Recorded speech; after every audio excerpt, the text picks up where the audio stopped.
जब आप टीम को जिताते हो और जब आप नॉट आउट जाते हो उसकी फीलिंग एक अलग ही होती है। बस मुझे बॉल देखनी है और मेरे को मेरे हिसाब से शॉट खेलना है। वर्ल्ड कप खत्म हुआ, आप नेक्स्ट सीरीज में गए, वहीं से वहीं तो ज्यादा हमें उस चीज के बारे में ध्यान रहता है जो हमें करना होता है नेक्स्ट। भारत के अलावा कौन सी टीम है जो वुमेन क्रिकेट में आपको लगता है कि बहुत अच्छा डोमिनेट करती है? इंडिया के बाद जो स्ट्रॉन्ग टीम थोड़ा लगती है मुझे, वो लगता है ऑस्ट्रेलिया। वुमेन क्रिकेट में भी स्लेजिंग होती है क्या? बिल्कुल होती है, दिखने में लगता होगा नहीं होती है लेकिन होती है। सबसे सीरियस कौन रहता है? ऐसा तो कोई भी नहीं है। आपके फेवरेट प्लेयर कौन है? विराट कोहली, MS धोनी और सचिन सर। सबसे ज्यादा टोटके कौन अपनाता है? क्या ऐसे कोई टोटके वुमेन क्रिकेट टीम में भी हैं? होंगे जरूर, मैं बोलना नहीं चाहूंगी, सॉरी। आप कोई टोटका अपनाती हैं? नहीं बिल्कुल। नहीं, मैं घुसूंगी तो ये कि मैं पहला ये लूं। नहीं, ऐसा नहीं है। ऑब्वियसली प्रेशर वाला गेम होता है, सबसे ज्यादा वही होता है। जितना आप ऑस्ट्रेलिया के साथ खेलो, इंग्लैंड के साथ खेलो। अच्छा वाला एक मोमेंट ये था कि 2017 में जो हम वर्ल्ड कप खेले थे इंग्लैंड में, लॉर्ड्स में, क्योंकि वो मेरा फेवरेट ग्राउंड भी है। मैं सुरेश रैना को बहुत फॉलो करती हूँ, तो मैं मानती हूँ कि उनके जैसे बैटिंग स्टाइल है थोड़ा सा। जिस देश में क्रिकेट एक धर्म के तौर पर पूजा जाता हो, वहां पर सिर्फ क्रिकेट के भगवान भी नहीं होते, वहां पर क्रिकेट की देवियां भी होती हैं। अमूमन सालों तक हम लोग एक बात पढ़ते रहे कि क्रिकेट एक धर्म है और उसके कुछ खिलाड़ी भगवान हैं। लेकिन पिछले कुछ सालों में ये चीज बदल गई और बदला है एक स्वरूप भी क्रिकेट को देखने का। क्रिकेट का मतलब सिर्फ पुरुष खिलाड़ी नहीं है। क्रिकेट का मतलब वो बड़े बड़े चौके और छक्के सिर्फ आदमी नहीं लगाता। अब क्रिकेट का मतलब बदला है और जैसा मैंने शुरू में कहा कि उसमें कुछ देवियां भी आ गई हैं। अब कौन देवी हैं उसको बताने से पहले आपको उत्तर प्रदेश के एक शहर पर ले चलते हैं, आगरा पे। आगरा को आप लोग ताजमहल के कारण जानते होंगे, लेकिन पूरी दुनिया को आगरा ने सिर्फ ताजमहल नहीं दिया, सिर्फ चूड़ियों का काम नहीं दिया। वहां से एक ऐसी खनक भी निकली है जो स्टेडियम में खूब गूंजती है। दीप्ति शर्मा उनका नाम है, हमारे साथ मौजूद हैं और हम लोग राजधानी लखनऊ में बैठे हैं। उत्तर प्रदेश की कमान आप WPL में संभाल रही हैं। यूपी वॉरियर्स के आप लोगों के साथ जर्सी को वियर करके बैठी हैं। दीप्ति, अमर उजाला पर पहले तो बहुत बहुत स्वागत। थैंक यू जी, थैंक यू। और मैंने वो देवी वाली बात इसलिए कही क्योंकि एज अ फैन भी उतने बड़े बड़े छक्के चौके मारते देखे हम लोग टेनिस बॉल से भी नहीं मार पाते हैं जितने आपने मारे हैं। हर कोई बहुत आसान नहीं होता कि 188 का स्कोर कर ले, गली में नहीं होते हैं, आपने स्टेडियम में कर रखा है। आसान ये भी नहीं होता कि 100 से ज्यादा इंटरनेशनल विकेट आ जाएं, लेकिन वो सब अचीवमेंट आपके साथ जुड़ी हुई हैं। ढेर सारे लिंक्स पर, ढेर सारे वीडियोस पर आपकी पूरी प्रोफाइल मिलती है, लेकिन फिर भी मैं ये चाहूंगा कि अगर आप अपनी जर्नी को खुद बताएं कि चीज कहां से शुरू हुई, पहला बड़ा टर्न अराउंड कहां आया और फिर अब यूपी की कप्तानी, क्योंकि बीच में तो कुछ बंगाल कनेक्शन भी आया था और वो धीरे धीरे हम बाद में लाएंगे। जी नहीं, मतलब जर्नी ऐसे स्टार्ट हुई क्योंकि मेरे भैया खेला करते थे पहले, और वो भी यूपी के लिए खेल रहे हैं, अपना स्टेट के लिए। तो मतलब मेरा ये था कि मुझे भी क्रिकेटर बनना है, और मैंने मतलब फैमिली को बोला कि मेरा इंटरेस्ट है लेकिन कैसे खेलते हैं, एक बार मेरे को ग्राउंड पे जाना है। तो फिर वो लेके गए, पहले तो लेके नहीं जा रहे थे, उनको लगा अरे बॉल वगैरह लग जाएगी। तो फिर जब मैंने पेरेंट्स को बोला, तो फिर जब पेरेंट्स बोलते तो बच्चे मना नहीं कर पाते, तो फिर वो लेकर गए मुझे। उसके बाद मतलब जस्ट मैं ऐसे जैसे लाइक इधर बैठी हूँ, ऐसे स्टेयर्स पे बैठी हुई थी, तो एक बॉल आता है, मैं उसको ऐसे ही जस्ट पास करती हूँ और वो डायरेक्ट हिट लग जाता है थ्रो स्टंप पे जाके। कुछ 40 मीटर समथिंग डिस्टेंस था उसका। तो वहां पर हेमलता काला जी मतलब प्रैक्टिस करा रही थी गर्ल्स को। तो फिर वहां पे जब उन्होंने वो थ्रो देखा, उसके बाद ये हुआ कि अरे ये बच्चा कौन है जो इतना शार्प थ्रो इतनी कम उम्र में लगा लगा सकता है। तो फिर क्या एज रही होगी आपकी? मेरी 7 to 8 years रही थी उस टाइम पे। तो फिर उन्होंने पूछा भैया को, उनको ऐसे लगा कि मैंने कोई शरारत तो नहीं कर दी, पहले दिन लेकर आए और कुछ ऐसे हो गया हो। लेकिन उसके बाद फिर उन्होंने बोला भैया को कि काफी टैलेंट है इनके अंदर, ये मैंने इनकी एक थ्रो में देखा, क्योंकि इतना छोटा बच्चा इतनी शार्प थ्रो नहीं मार सकता। तो मतलब ये मान लीजिए जब से उन्होंने कहा कि आप अपने देश के लिए खेलेंगे, कंट्री के लिए खेलेंगे, ये मैं आज लिख के देती हूँ। तो मतलब जब से उन्होंने बोला तब से मैंने अपनी प्रैक्टिस कंटिन्यू स्टार्ट कर दी। तो मेरी लाइफ में आई थिंक वो एक टर्निंग पॉइंट था, क्योंकि अगर वो थ्रो नहीं देखते तो शायद आज मैं यहाँ इस मंच पर, यहाँ पर कंट्री के लिए WPL नहीं खेल रही होती। उन्होंने जब पहचाना मेरे टैलेंट के बारे में, ये तभी पॉसिबल हो पाया, और फिर तो फैमिली का तो सपोर्ट शुरू से ही रहा है। आपने एक चीज बताई और ये बड़ी इंटरेस्टिंग है मेरे लिए एज अ जर्नलिस्ट भी, कि अमूमन हम लोग जब भी देखते हैं कोई भी गेम हो, तो बैटिंग स्किल से बैट्समैन सिलेक्ट होता है, बॉलिंग स्किल से बॉलर सिलेक्ट होता है। लेकिन देश की इतनी बड़ी प्लेयर एक थ्रो से सिलेक्ट हो जाए, ये कौतूहल की बात भी है और ये इंटरेस्टिंग भी है जी। कि टैलेंट पहचानने वाले कहीं भी हो सकते हैं।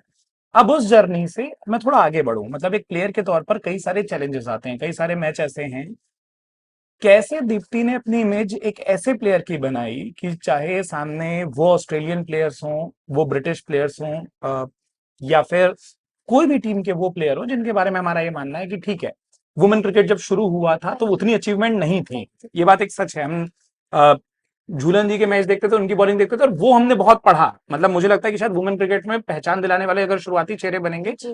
वो एक बनी। लेकिन ये बात भी सच है कि एक प्लेयर से पूरा मैच नहीं पलट सकता।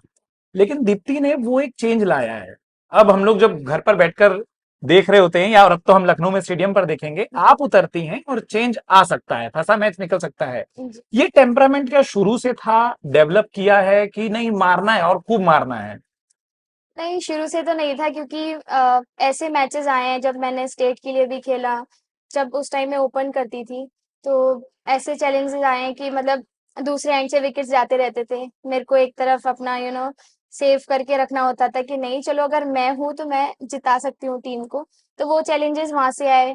फिर इंडियन टीम के साथ जितने भी मैचेस खेले, फिर चाहे वो कोई भी टीम हो, छोटी टीम हो, बड़ी टीम हो, जो भी टीम हो, मेरा मोटो एक यही रहता था कि मुझे नॉट आउट जाना है, टीम को जिताना है, हमेशा यही मोटो रहा है।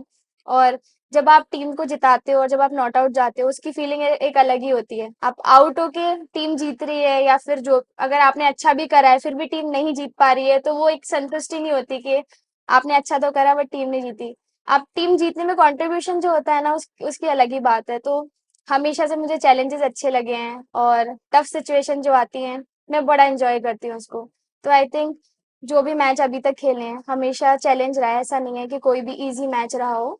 तो जब थोड़ी कठिनाइयां आती हैं वो उसको मैं बड़ा एंजॉय करती हूँ। देखिए, आपने दो शब्द कहे, अगर मैं उन दोनों शब्दों को पकड़ूं, एक कि चैलेंज आता है तो आप चाहती हैं कि टीम को जिता कर लाएं, दूसरा जी। नॉट आउट होकर लौटे। जी। नॉट आउट होकर लौटने के दो तरीके हमको बचपन में, जो स्कूल कॉलेज में क्रिकेट जितना सिखाया गया, समझाए गए कि बाहर की बॉल छोड़ते रहो और आती बॉल को खेलते रहो। खेलते रहो, मारते रहो कोई नहीं सिखाया था। तो आपने जो अपने में ये लाया है कि बाहर की बॉल को बाहर मारो, और शरीर की बॉल मारेगा तो बताओ कि बाहर मारना पड़ेगा, इसको भी बाहर कर सकती हूँ, ये कैसे डेवलप किया? क्योंकि कोचिंग मैनुअल एक समय तक, जब मेरे ख्याल से आप भी होंगे क्योंकि आप 97 आपका बॉर्न है, 90s की जो बच्चे निकले हैं उनके सबके कोचिंग मैनुअल में यही बात है। मतलब वो बड़े से बड़े प्लेयर्स, आप लोगों ने भी शायद ऐसे सीखा होगा कि बाहर की बॉल को छोड़ना सीखो और अंदर की बॉल को खेलना सीखो। बिल्कुल। तो वो चेंज कैसे किया कि नहीं, हर बॉल को मारना सीखो? सी जब आप क्रिकेट स्टार्ट करते हो तो बेसिक आपका फ्रंट फुट डिफेंस से होता है। लेकिन अभी क्रिकेट ना वो डिफेंसिव रहा नहीं है। अभी T20 हो या 50 ओवर्स हो, आपको खेलना रन अ बॉल ही होता है उसके अकॉर्डिंग। तो मतलब ये मेंटली थोड़ा सा चेंज मैंने करा है अपने गेम में कि पावर हिटिंग पे वर्क करा है। क्योंकि एक टाइम पे ऐसा होता है कि आपको 8-10 के एवरेज से, कभी कभी होता है कि 12 के एवरेज से भी रन चाहिए होते हैं। तो आपको ना वो मोमेंटम शिफ्ट करना होता है। हम्म। आप एक ही फ्लो में नहीं खेल सकते।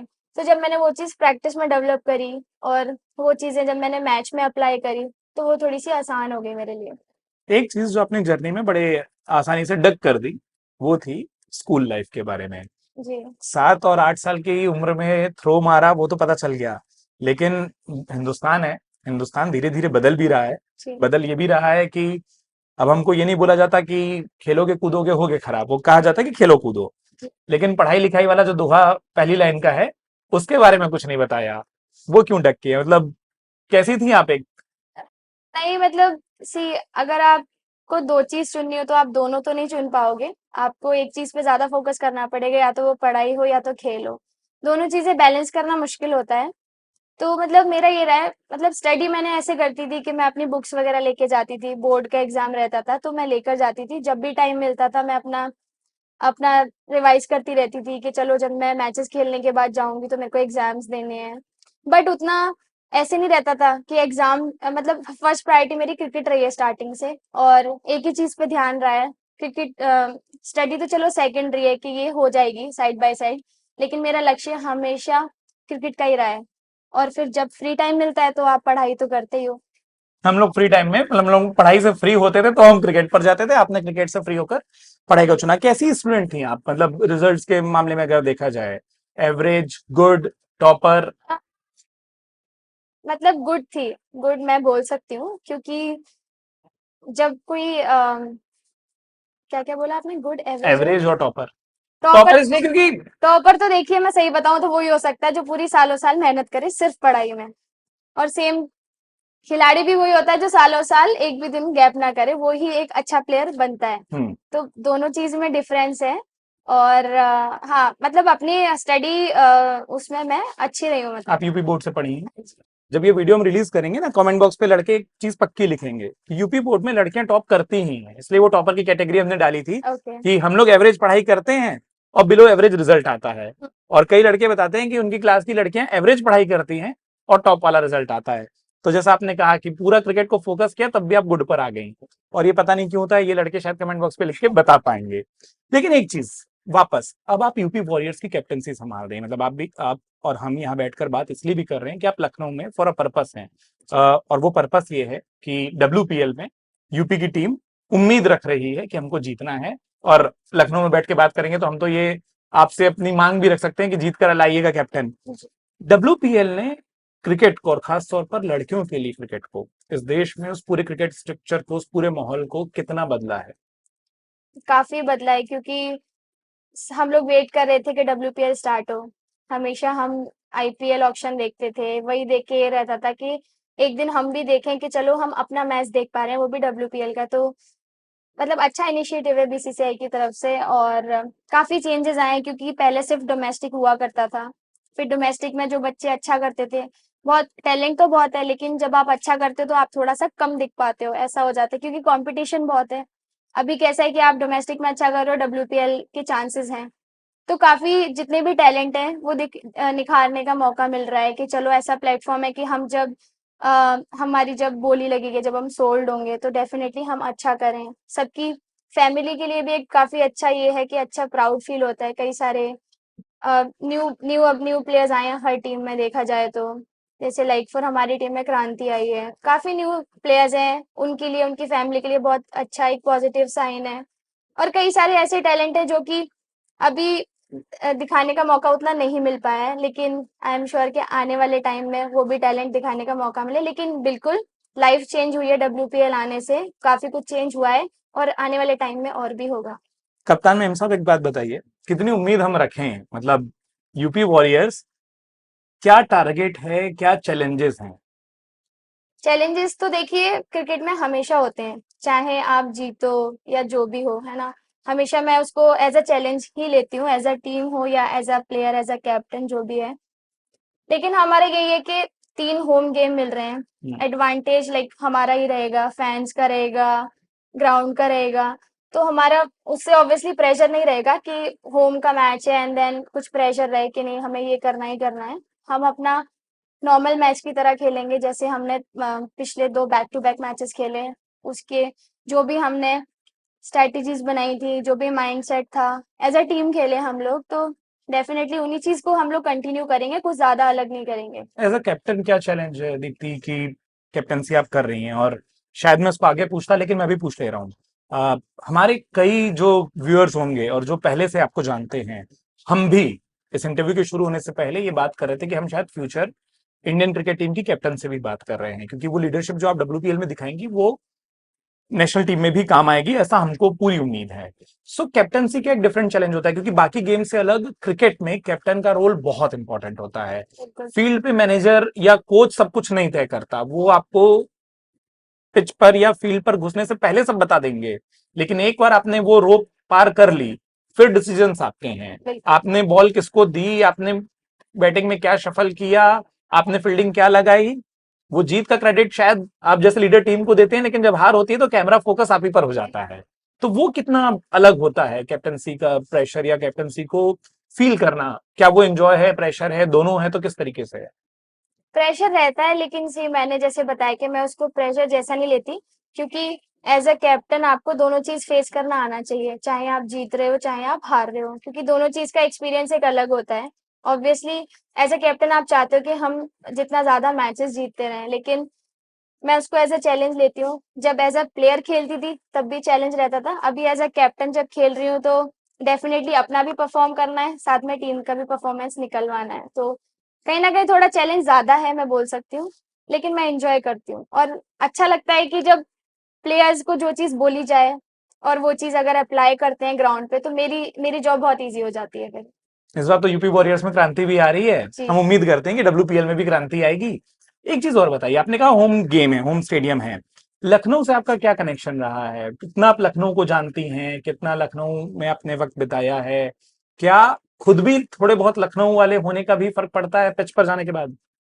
लखनऊ में एक्चुअली मैंने ऐसे बहुत लंबे टाइम के लिए तो नहीं रही क्योंकि मैचेस वगैरह होते थे पहले। हमारी चैलेंजर ट्रॉफी हुआ करती थी, मतलब यूपीसीए कराया करते थे। फिर उसके बाद हमारे रिसेंटली जो मैचेस हुए वो जोनल्स वाले हुए थे T20। तो मतलब पता है विकेट कंडीशन कैसी है, वेदर का भी पता है। तो मतलब ये है कि हमें ज्यादा इन चीजों के बारे में नहीं सोचना है, हमारा जो गेम है हमें वो खेलना है। चलिए, जो मैंने आपसे कहा था कि ये दो पार्ट में हम बातचीत को ले जाएंगे, तो आपने पिच के बताया, पिच के बाहर लखनऊ को कितना एंजॉय किया? मतलब एज अ प्लेयर क्या कर भी पाती हैं? मतलब क्या कबाब खा पाते हैं? चलिए, दीप्ति शर्मा है, कबाब नहीं पूछते तो क्या गोलगप्पे खा पाती हैं? क्या हजरतगंज हॉपिंग हो पाती है? क्या वो जगह देख पाती हैं जहां हम लोग शायद आज संडे शाम को आपको दिखें, लखनऊ वाले दिखें? उस तरीके से लखनऊ एंजॉय हो पाता है? नहीं, बिल्कुल जैसे जब मैं आई थी उसके बाद मैं हनुमान जी के टेम्पल गई थी। उधर हजरतगंज में ही है। जी। फिर सबसे पहले मेरा ये रहता है कि मैं जहाँ भी जाती हूँ, चाहे वो इंडिया में हो चाहे बाहर हो, मुझे हनुमान जी के टेम्पल जाना ही जाना है।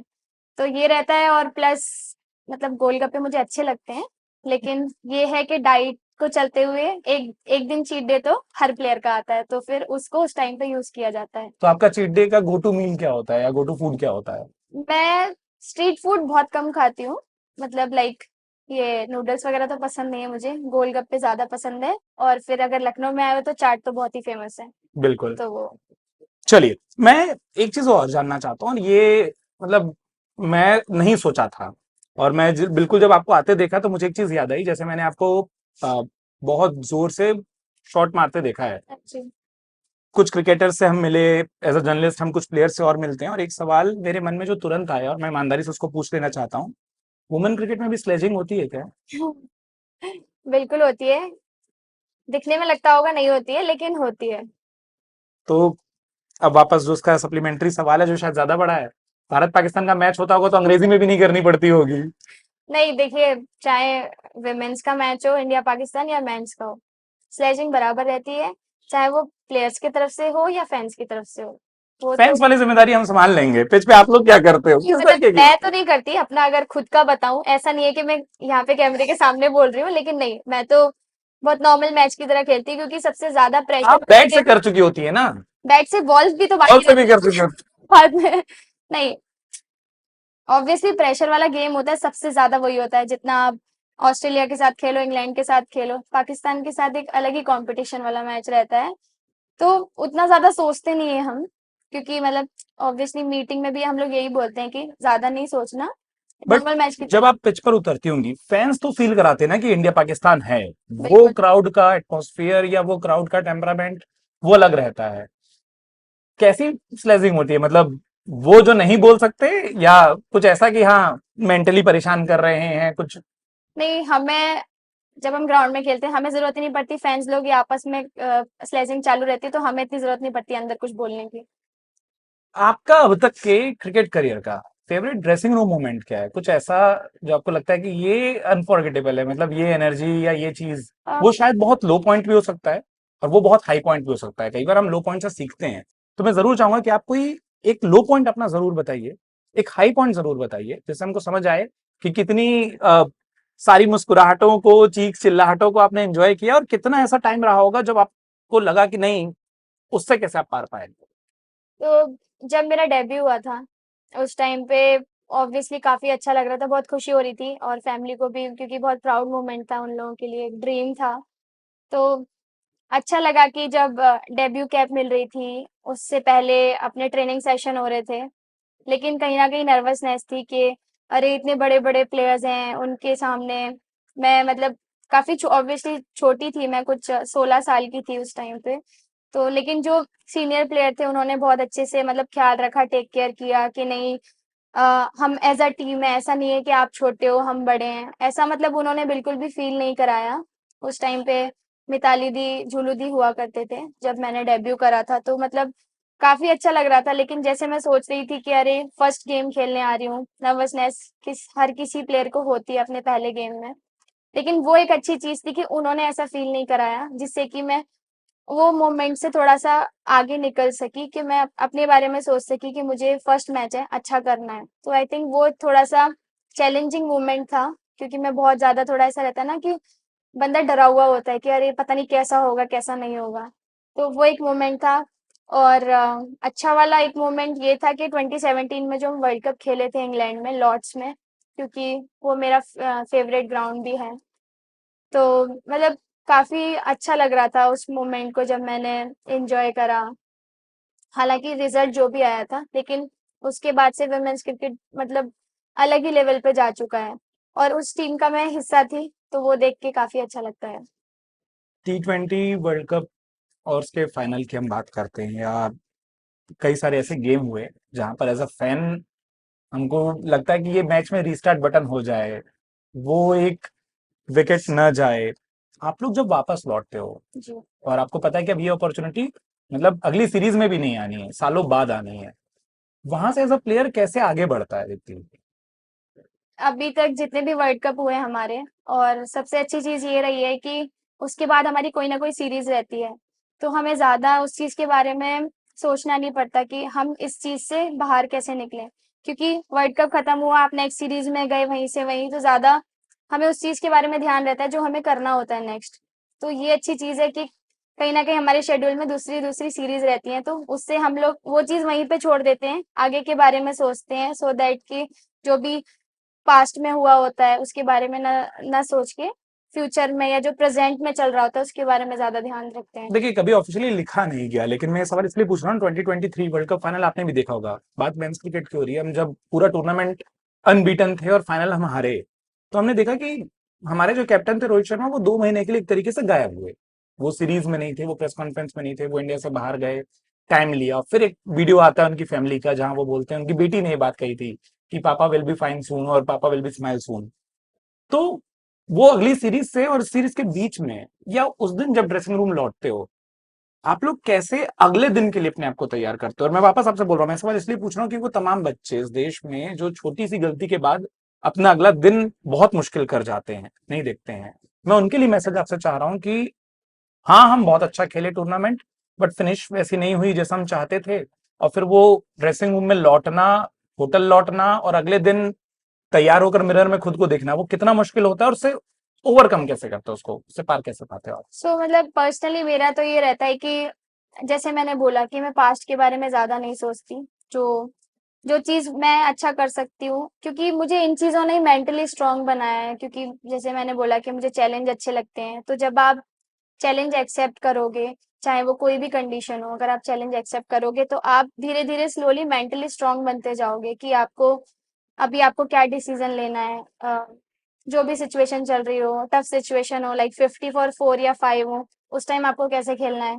या जब कुछ भी नहीं है, आप आराम से डग आउट में बैठे हो, तब आपको क्या लगता है। तो मुझे लगता है कि चाहे कोई भी छोटे बच्चे खेल रहे हो, स्टडी कर रहे हो, या कोई भी स्पोर्ट खेल रहे हो, सबसे बड़ी बात है कि खुद के ऊपर ज़िम्मेदारी लेनी चाहिए कि नहीं, अगर मैं ये चीज़ कर रही हूँ तो मैं कुछ मतलब पर्पस होना चाहिए उसके पीछे। क्योंकि मैं जो भी प्रैक्टिस करती हूँ, जो भी मैच खेलती हूँ, उसके पीछे पर्पस होता है कि नहीं, अगर मैं ये करूँगी तो ऐसे हो जाएगा, तभी मैं इम्प्रूव कर सकती हूँ अपने गेम में हो, किसी भी चीज़ में आप मानो हो सकता है। तो जो सेल्फ बिलीव है ना, वो रखना बहुत ज़रूरी है। तो चीज़ें आप जो पास्ट में हुई होती हैं, उसके बारे में ज़्यादा नहीं सोचते हो, फिर आगे आगे का माइंड में रहता है।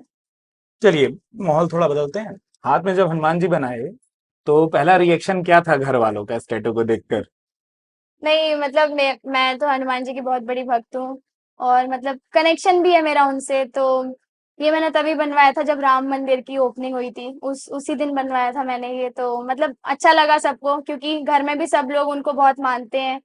और जब भी वो मेरे साथ रहते हैं तो ऐसा रहता है कि मतलब हमेशा वो मेरे साथ ही रहते हैं, चाहे ग्राउंड में हो, रूम पे हो, या कहीं मतलब बाहर जा रही हूँ, अपने साथ तो बिलीव रहता है, उन पे भी भरोसा रहता है कि नहीं, कोई भी टफ सिचुएशन हो तो नैया तो वही पार लगाएंगे। राइट और लेफ्ट दोनों हाथ आपके क्रिकेट में पूरे यूज होते हैं, मतलब बैटिंग में लेफ्ट और बॉलिंग में राइट। जी। तो बैटिंग ज्यादा अच्छी हो इसलिए लेफ्ट हैंड को पिक किया, या कोई और कारण था कि मुझे टैटू लेफ्ट हैंड पर ही कराना है? टैटू का कारण पूछ रहे हाँ, हैं आप? अब नहीं। आपको दोनों हाथ पिक कर सकती थी आप। नहीं, लेफ्ट में लेफ्ट इसलिए कि मतलब ये वाला तो बॉलिंग वगैरह के लिए ज्यादा बॉलिंग आम है, हाँ। यूज होता रहता है, ये वाला उतना यूज नहीं होता है, तो मैंने सोचा कि आप नहीं। क्या बात करें, वो यूज नहीं होता, वो 188 सब इसी को यूज कर करके बने। टॉप हैंड तो यही है ना, लेफ्टी का टॉप हैंड ये रहता है। जी। बट फिर मैंने सोचा कि नहीं, चलो लेफ्ट हैंड में बनवाएंगे तो प्रॉपर मैं देख पाऊंगी ओके। इस तरफ से, तो बट ये ऐसे कुछ सोचा नहीं था, अगर सच बताऊं। बस ये रहा कि चलो लेफ्ट हैंड में बनवाते हैं, इतना कुछ सोचा नहीं था उस चीज के बारे में। ये चीज मतलब भारत के कई बड़े क्रिकेटर्स में हुआ, सौरव गांगुली में हुआ, आप में हम जो देख रहे हैं, ये लेफ्ट और राइट ये कैसे डेवलप होता है? मतलब हम बैटिंग लेफ्ट करने लगे और बॉलिंग हम राइट करने लगे। एक होता है कि इंसान नेचुरली लेफ्टी और राइटी होता है, सो उसके लिए वो टॉप हैंड बन जाता है या उसके लिए वो वर्किंग हैंड होता है। ये अलग क्या अजीब नहीं लगता? या वो थ्री इडियट्स वाला डायलॉग मानूं कि आप वो प्रोफेसर हैं जो दोनों हाथों से अपने ब्लैक बोर्ड को तैयार कर सकती हैं? नहीं मतलब जब भी मैंने पहली बार जब बैट पकड़ा था घर में भी, तो लेफ्टी ऐसे ही पकड़ा था, क्योंकि आप नेचुरली, नेचुरल लेफ्टी हूँ मैं। हाँ, इसलिए आपने ब्लैक वैसा चेंज करा राइटी होके लेफ्टी में चेंज करा, ऐसा कुछ नहीं था मतलब। और फिर जब मैंने लेफ्टी बैटिंग स्टार्ट करी, क्योंकि पहले मैं फास्ट बॉलर थी, हर कोई प्लेयर जो भी होता है फास्ट बॉलिंग बॉलिंग आप से ही शुरू करते हैं। बॉलिंग आप राइट हैंड से करती थी? हाँ जी। हम्म, मतलब नेचुरल शुरू से ही था, कुछ भी चेंज नहीं करा, बस जो चेंज करा फास्ट बॉल से स्पिन को स्पिन चेंज में। करा, बस इतना ही चेंज था। और फिर उसके बाद मतलब मैं सुरेश रैना को बहुत फॉलो करती हूँ, तो मैं मानती हूँ कि उनके जैसे बैटिंग स्टाइल है थोड़ा सा, मतलब ऐसे प्लेयर्स लोग भी बोलते हैं, बॉलिंग भी उनके जैसा ही है, तो उनको ज्यादा फॉलो करा, तो आई थिंक वो चीज थोड़ा थोड़ा और भी डेवलप होती गई मेरे गेम में। हाँ, और वो जिस टीम में रहे उसमें सबसे ज्यादा आईपीएल जीते थे। जी। अब आप जिस कहते टीम हैं में हैं, मैं वही बोल रहा हूँ, आप जिस टीम में हैं तो आप मानकर चल रहे होंगे कि सबसे ज्यादा डब्ल्यूपीएल वो धीरे धीरे जीतेगी आपके साथ रह के। अब जैसा आपने बोला कि आप उस, ये फास्ट बॉलिंग ऑफ स्पिन क्यों हुआ? फास्ट बॉलर का एक्चुअली उस टाइम पे मेरे भाई ने ही बोला कि स्पिनर्स होते हैं बट थोड़ा कम होते हैं, फास्ट बॉलर तो आपको हर जगह ही मिलते हैं, तो फिर उसके बाद मैंने फिर चेंज करा अपना कि चलो स्पिन स्टार्ट करते हैं, देखते हैं कैसे मैं उसको एग्जीक्यूट कर पाती हूँ, जो भी कितना टर्न हो सकता है, कितना सीम पोजीशन मेरा अच्छा आ सकता है। तो मुझे लगता है कि ये भैया ने जब बोला ये चीज़, तो फिर मैंने फिर नेक्स्ट डे से स्लोली स्टार्ट करी घर पे। पहले मैंने स्टार्ट करा कि चलो देखते हैं कैसे कितना टर्न हो सकता है बॉल में, क्या डिफरेंस है दोनों में। तो फिर यही डिसीजन था, बाकी यही डिस्कस करा था, उसके बाद ये डिसीजन लिया कि चलो ठीक है स्पिन स्टार्ट करते हैं। मैं जब इंटरव्यू के आखिर में जाऊंगा तो मैं कुछ चीजें ऐसी पूछना चाहता हूँ जिसमें शायद मल्टीपल आंसर हो सकते हैं, मल्टीपल पिक हो सकते हैं। उसमें सबसे पहली चीज ये कि आपके फेवरेट प्लेयर, और जरूरी नहीं है कि वो इंडिया के ही हों, मेन ही हों, बट आपके फेवरेट प्लेयर्स अगर कोई लिस्ट है तो वो कौन कौन है? एक आपने सुरेश रैना मेंशन किया, बट वो प्लेइंग स्टाइल के कारण शायद कि आपको लगता है बहुत मैच करती हैं। इंस्पिरेशन से लेकर कई अलग अलग कैटेगरी में वो हो सकते हैं। आपके फेवरेट प्लेयर कौन है? अ, मतलब मेंस में बोले तो विराट कोहली, एमएस धोनी और सचिन सर, मतलब इनको बहुत देखा है, और फिर जब उनसे मिले तो एक अलग से ही मतलब खुशी होती है, एक मोटिवेशन सा मिलता है जब भी उनसे मिलते क्या हैं। क्या बात हुई जब मिली? पहली पहली वाली? आ, उसके बाद तो वो कंटिन्यू होती है, फिर वो बात कंटिन्यू होती है। पहली वाली जो होती है ना, नहीं जब बड़ा मैं वो रिकॉल वैल्यू होता है। जैसे मैं अब जाके सबको बताऊंगा, आप जिस दिन मैच जिता रही होंगी यूपी वॉरियर्स को, मैं हर दिन बता रहा हूँ मैंने इंटरव्यू किया है, वो मेरा पहला था। नहीं जब मैं माही भैया से मिली थी, तो साउथ अफ्रीका में मिली थी, तो बहुत ऐसे ब्रेकफास्ट टेबल पे बैठ के बात हो रही थी। पहले तो ऐसे हो रहा था कि मतलब लाइक स्टार्ट कैसे करें, क्योंकि फर्स्ट टाइम उनसे मिल रही थी मैं। लेकिन जब उनसे पूछा कि जब आप जो सिचुएशन में खेलते हो आप कैसे इतना कूल एंड काम रहते हो, मतलब क्या आपके माइंड में चलता है उस टाइम पे, कि मुझे भी ये चीज डेवलप करनी है अपने गेम में। तो मुझे लगता उन्होंने कहा है कि देखो सिचुएशन कोई भी आ सकती है, लेकिन ये आपके ऊपर है कि आप कैसे हैंडल करते हो उसको। आप उसको एज अ प्रेशर लेते हो या आप एज अ कूल एंड काम कि चलो ठीक है ये सिचुएशन है, अब मेरे हाथ में कि मैं कैसे हैंडल करूंगा।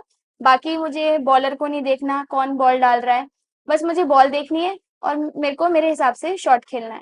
ये वाला तो तो आप जब पूरा फॉलो करती हैं, वो दिखता है आपके गेम में। तो ये चीज जब से उन्होंने बताई कि कूल एंड काम रहो, कोई भी सिचुएशन हो आप आराम से वो चीज निकाल लोगे, हैंडल कर लोगे, तो मुझे लगता है कि वो उनके ये 2 से 3 वर्ड ही मेरे गेम के लिए बहुत इंपॉर्टेंट रहे हैं। विराट कोहली?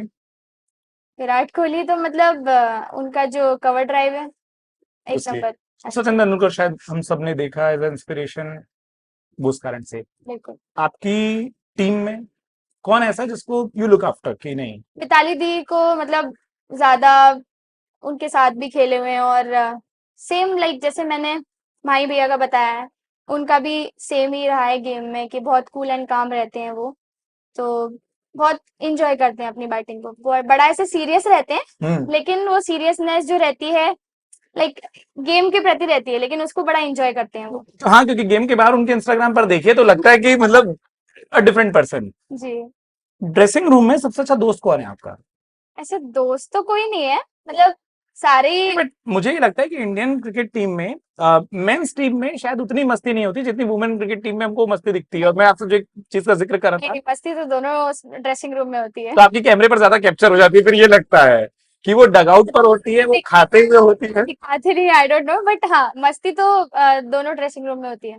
हाँ, क्योंकि मैं जो इस मोमेंट की मैं आपसे बात कर रहा था कि वो आपने बताया कॉमनवेल्थ का जी। मोमेंट था कि भाई फंसा हुआ मैच है, आता प्लेयर गिर गया और उसके बाद सबके चेहरे पर, और वो रिप्ले को देख देख के बार बार हंसी की ठीक है मैच जहां फंसा है फंसा है। जी।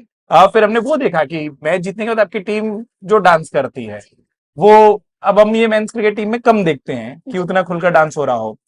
चलिए, अगर आप दोस्ती आप इक्वल ले रही है, मैं ये पूछूं कि women cricket team dressing room में सबसे फनी खिलाड़ी कौन है?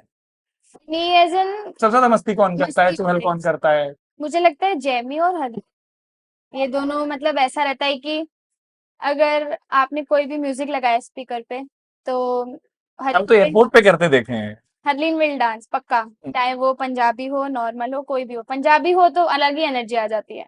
आप लोग टूर्नामेंट जीत कर आए थे, वो एयरपोर्ट पर वो भांगड़ा करने खड़े थे और वो ज्वाइन कर गई थी, वो भी हम लोगों ने देखा था कि वुमेन क्रिकेट टीम आ रही है। हाँ, और वही जैसा आपने कहा कि वो कहीं भी बजे। कहीं भी कहीं भी। फिर जेमी है, मतलब ये दोनों है कि कहीं भी कोई भी म्यूजिक रहेगा अपना डांस स्टार्ट हो जाएगा। सबसे सीरियस कौन रहता है? सबसे सीरियस ऐसा तो कोई भी नहीं है।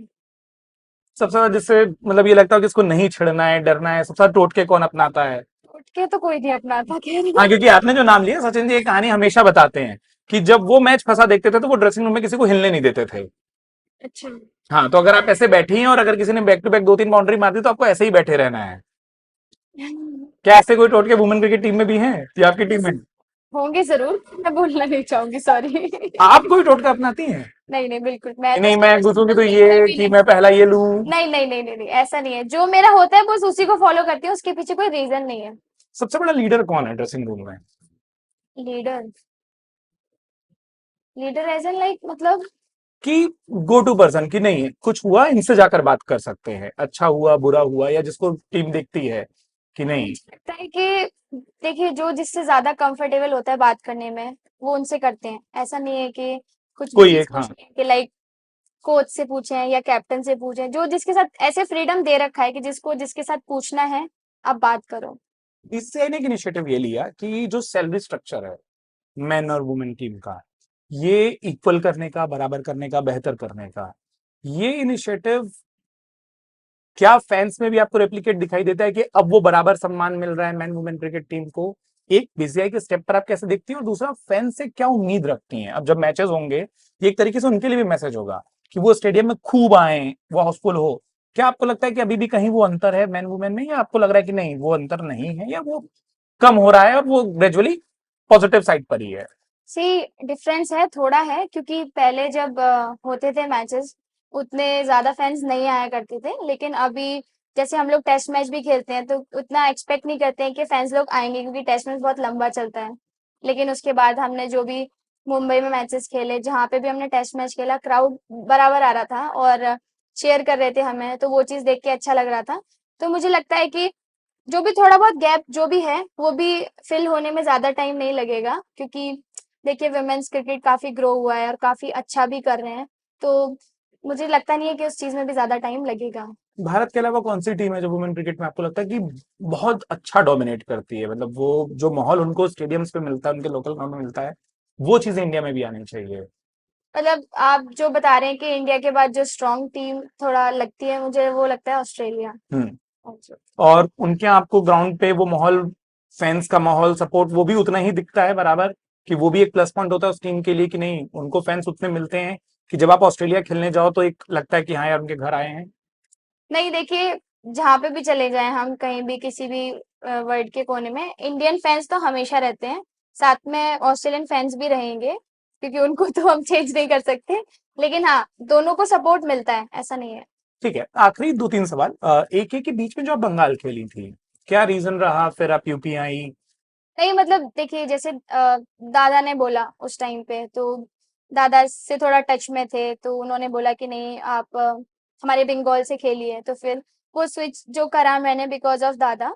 तो उनसे बात हुई थी, फिर मैंने वहां से खेलना स्टार्ट करा, एंड नाउ अभी स्विच अगेन करा, क्योंकि फिर वो डीएसपी में जॉब मिला, योगी जी ने जो एक अच्छा इनिशिएटिव लिया है। हाँ, किसी ने बोला था कि मेंस क्रिकेट टीम में सिराज साहब डीएसपी हैं और वुमेन क्रिकेट टीम में दीप्ति जी डीएसपी हैं, दो डीएसपी हमारे जी बढ़िया खेल रहे हैं। तो जी।